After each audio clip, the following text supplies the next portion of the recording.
ओम नमो भगवते वासुदेवाय। राधे राधे प्रिय भक्तों, जय श्री हरि। आप सभी का अपने आध्यात्मिक परिवार श्री हरि कथावाणी में पुनः हार्दिक स्वागत है। प्रिय भक्तों, पुरुषोत्तम मास की इस पावन कथा यात्रा में आज हम पहुंच चुके हैं चतुर्थ अध्याय पर। कल के तृतीय अध्याय में हमने श्री कृष्ण के मुख से अधिक मास की कथा सुनी थी और उसी दिव्य भाव को आगे बढ़ाते हुए आज हम इस पवित्र यात्रा में एक बार फिर श्री हरि के चरणों में स्वयं को समर्पित करते हैं। प्रिय भक्तों, पुरुषोत्तम मास केवल एक महीना नहीं है, यह आत्मा को भगवान श्री हरि से जोड़ने का एक दिव्य अवसर भी है। इस पावन समय में कथा श्रवण, नाम जप और भक्ति करने से जीवन में अद्भुत शांति और कृपा का अनुभव होता है। तो आइए प्रिय भक्तों, पूरे श्रद्धा, प्रेम और भक्ति भाव के साथ प्रारंभ करते हैं पुरुषोत्तम मास कथा। ओम नमो भगवते वासुदेवाय। चौथा अध्याय, अधिक मास का भगवान की शरण में जाना।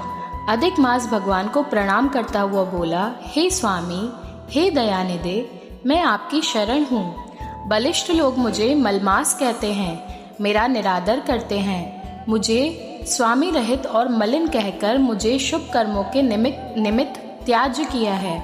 हे दीन वत्सल भगवान, कंस की कोपाग्नि से जिस प्रकार आपने वसुदेव की पत्नी को सुरक्षित किया, आप वैसे मेरी रक्षा क्यों नहीं करते? दावा नल से ग्वालों एवं पशुओं को बचाने वाले दीन बंधु, आप मुझ शरणागत की रक्षा क्यों नहीं करते? जरासंध के बंधन से जिस प्रकार आपने राजाओं को मुक्त किया, उसी तरह मुझ शरणागत की रक्षा क्यों नहीं करते? हे दीन वत्सल स्वामी, ग्राहक के मुख से जिस प्रकार गज को मुक्ति दिलाई, शरण में आने वाले मुझ दीन की रक्षा क्यों नहीं करते? श्री नारायण बोले, तब वह जग के स्वामी विष्णु के समक्ष मलिन मुख बैठ गया। तब दयासिंधु बोले, हे पुत्र, हे वत्स, तुम अति शोकाकुल हो। यह महान शोक जिससे तुम व्याकुल हो कौन सा है? तुम अब शोक को त्याग दो, मैं तुम्हारा दुख अवश्य दूर करूंगा। जो प्राणी मेरी शरण में आता है उसे कोई दुख नहीं रहता, तो तुम मृत्यु की कामना क्यों करते हो? यह स्पष्ट कहो।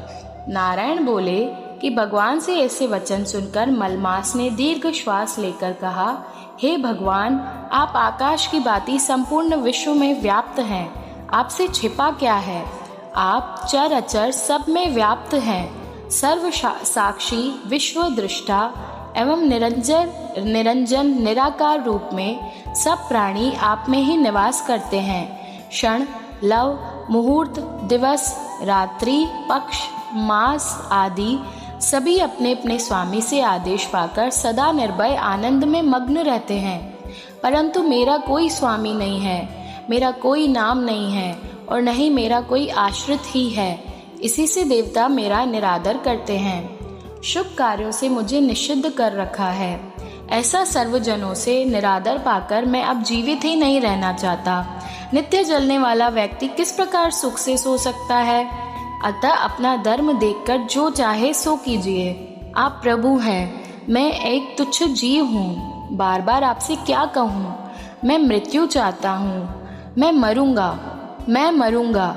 ऐसा बारंबार कहते हुए हे नारद जी व मलमास लक्ष्मीपति के समक्ष ऐसा कहकर शांत होकर गिर पड़ा। उसको इस तरह पछाड़ खाता देखकर संपूर्ण सभा विस्मय करने लगी। नारायण कहने लगे, उस समय वह अधिक मास जो ही गिरकर चुप हुआ, श्री कृष्ण भगवान दया से बर उठे। उसी प्रकार भगवान भी सुंदर वचन बोले। श्री वृहद नारदीय पुरुषोत्तम मास महात्म्य चौथा अध्याय समाप्त। बोलिए श्री हरि विष्णु भगवान की जय। ओम नमो भगवते वासुदेवाय। तो प्रिय भक्तों, आज की पुरुषोत्तम मास कथा चतुर्थ अध्याय यहीं पर पूर्ण होती है। आशा करती हूँ कि आज की ये पावन कथा आपके हृदय में भक्ति, शांति और सकारात्मक ऊर्जा भर पाई होगी। प्रिय भक्तों, यदि आज की कथा ने आपके मन को थोड़ा भी स्पर्श किया हो तो कमेंट में जरूर लिखें, जय श्री हरि, राधे राधे। आपके ये छोटे छोटे भक्ति भरे शब्द इस आध्यात्मिक परिवार श्री हरि कथावाणी को और भी सुंदर और मजबूत बनाते हैं। यदि आप चाहते हैं कि ऐसी ही दिव्य कथाएं आपके जीवन में भक्ति और सकारात्मकता लेकर आएं, तो इस चैनल को लाइक करें, शेयर करें और सब्सक्राइब करना ना भूलें, क्योंकि यहाँ हर कथा केवल सुनी नहीं जाती बल्कि हृदय में अनुभव भी की जाती है। कल फिर मिलेंगे पुरुषोत्तम मास कथा के 5वें अध्याय के साथ एक नई दिव्य यात्रा में। राधे राधे, जय श्री हरि। ओम नमो भगवते वासुदेवाय।